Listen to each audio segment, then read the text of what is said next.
Good afternoon from CBS News. This is Newsbreak. Police say 14 people may be injured after shots, explosions, and a fire were reported at suburban Denver's Columbine High School. Right here in Newtown, Connecticut, the site today of a mass shooting, and this time gunfire aimed at elementary school children.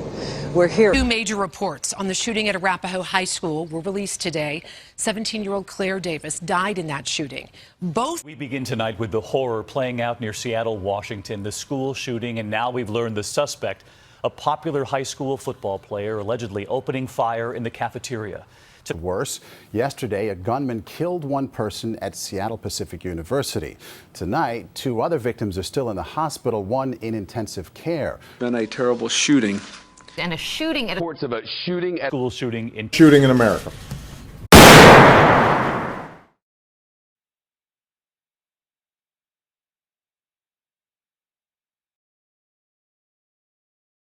Gun violence is a major concern in the U.S. today, and many shootings take place on campuses just like Cascadia.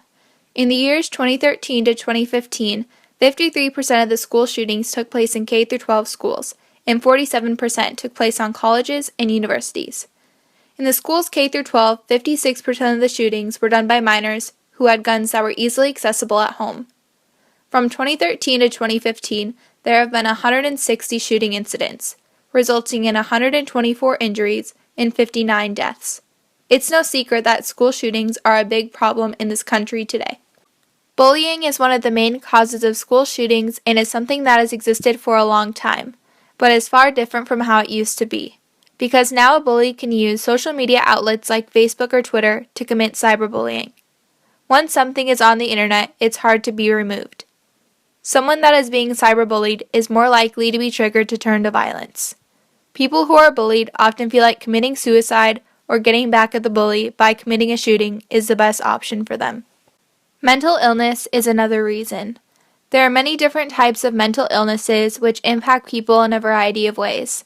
Anxiety disorder can lead to fear and make them feel like the whole world is against them, as can other personality disorders. Mood and personality disorders can make them feel hopeless and powerless about what is going on around them and in their personal lives. Depression is also another illness that can make the person want to lash out against others and want to end their own life because they can't deal with the pain and sadness that they're going through. Media is also one of the significant reasons that causes shooters to commit a shooting. Media can be the best source to make them famous. The faces, backgrounds, and all the details about the shooting are widely spread by media by the time the shooter has already began. The shooters see the previous massive shooters and idolize them and want to imitate what they have done and how they committed the shooting.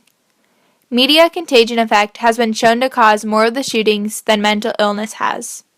According to Everytown Research, there have been 215 school shootings since 2013, which averages one shooting per week. The results of these shootings have caused death and suffering to many, and the numbers are only going up.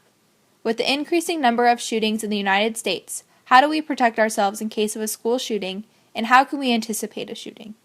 It's important to know what to do in dangerous situations involving a shooter at school and when your life could be on the line.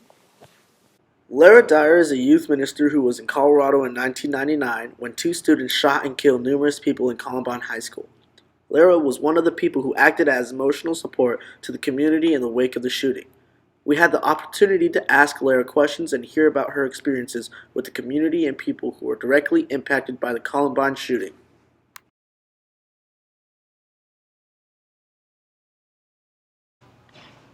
When I hear about school shootings, I feel like time stops.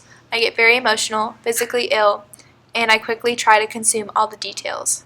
The one that stuck out to me the most was the shooting at Columbine High School. I was a youth minister during the time, and I knew families that had children that went to the school. I went to the church after the shooting, and I was overwhelmed with emotion, and it felt unreal.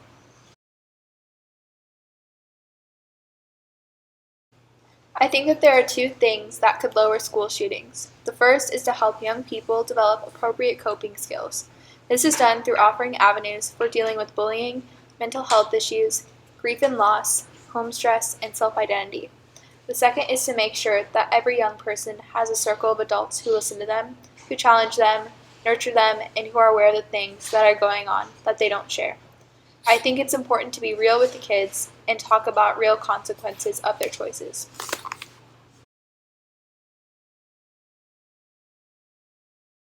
I think that every shooter has their own trigger.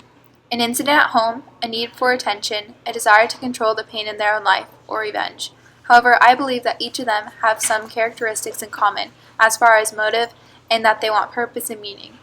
As warped as it may seem, we all strive for that, and if it can't be found in healthy ways, or someone has no coping skills to work through those difficulties to find that purpose, they start to believe that purpose and meaning can be found through something that gives them that type of attention, even if it's negative. In case of a shooting incident at school, it is vital that you know the steps to take to ensure your safety. When it comes to a shooting incident at school, there are 3 steps to take to help you survive. And if possible, you should run as far away as you can if a shooter comes on campus. Be sure you are familiar with the exit routes in the building. Get away, run as far away from whatever is occurring as possible. If you can't run, If running is not an option, the next step is to hide. If you're in a classroom, lock and barricade the door, turn off the lights, and find a safe area to hide in, preferably far away from doors or windows. It is also important to make sure your cell phone is turned off or on silent. Make sure that the people around you remain quiet and hidden. hide. So find the nearest spot that you could find a locked door somewhere where you can get undercover or where somebody can't find you. I'm sure we've all played hide and seek when we were young. Let's follow those rules. And then the last thing is if you have no other possible way to get out of there, fight the guy. If you can't run or hide and you come face to face with the shooter, the last option is to fight. This is only as a last resort. Make sure that you protect yourself at all costs. Use whatever you have in the area to fight the intruder. Your life is the most important thing, so make sure that you keep yourself as safe as possible. If a shooting occurs at your school, it's understandable to feel scared and panicked. The important thing is that you know what to do and how to implement the run, hide, fight model to keep yourself safe. Use the resources at your disposal to keep yourself informed and aware.